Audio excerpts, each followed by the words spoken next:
पहाड़ों के बीच बसे एक छोटे से कस्बे में बिजली के खंभे दिन में 3-3 बार गिर जाते थे।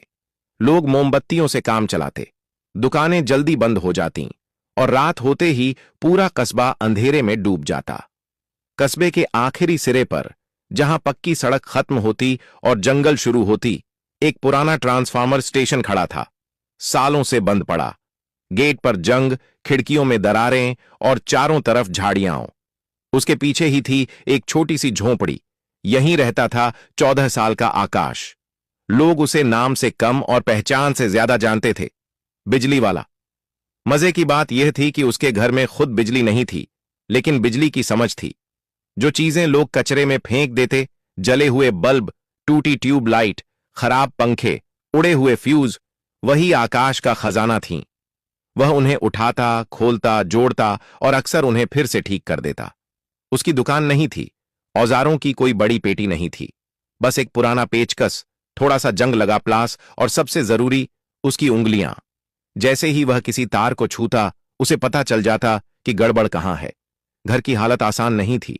मां हमेशा बीमार रहती, खांसी ऐसी कि रात में चैन से सो भी नहीं पाती। दवाइयां महंगी, अस्पताल दूर और पैसे कम। आकाश हर सुबह कबाड़ बीनता, थोड़ा बहुत बेचता और जो पैसे मिलते उनसे दूध और रोटी ले आता। लेकिन उसकी दुनिया का असली सुकून शाम को मिलता। वह पुराने ट्रांसफार्मर स्टेशन के पास पड़ी जंग लगी बेंच पर बैठ जाता और आसमान को देखने लगता। तारों से भरा आसमान उसे किसी बड़े सर्किट बोर्ड जैसा लगता। वह सोचता, अगर इस कस्बे में हमेशा बिजली होती तो? मां अंधेरे में खांसती नहीं, बच्चे रात में पढ़ पाते, अस्पताल की मशीनें बिना रुके चलती।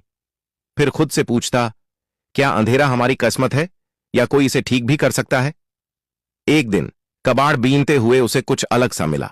मिट्टी में आधा दबा हुआ एक भारी धातु का बक्सा, ऊपर से जला हुआ जैसे आग की लपटों से गुजरा हो, लेकिन अंदर से धीमी सी आवाज आ रही थी, टन टन टन।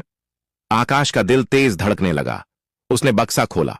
अंदर तारों का जाल था, कुछ छोटे बल्ब और एक छोटी डिजिटल स्क्रीन। उस पर अंग्रेजी में कुछ लिखा था, power grid module, handle with care. Akash अंग्रेजी नहीं जानता था, लेकिन मशीनों की भाषा उसे आती थी। उसने ध्यान से देखा, यह तार कटा है, यह वाला जल गया है और यह चिप डीली है। वह बुदबुदाया, यह तो किसी बड़ी मशीन का दिमाग है, कंट्रोल बॉक्स। वह बक्से को झोले में डालकर घर ले आया। उस रात उसे नींद नहीं आई। वह बार बार उसे खोलता, देखता, समझता, जैसे कोई पहेली सुलझा रहा हो। उसे लग रहा था कि यह कोई मामूली कबाड़ नहीं, कुछ बहुत बड़ा है। अगली सुबह कस्बे में अजीब हलचल थी। सायरन बज रहे थे,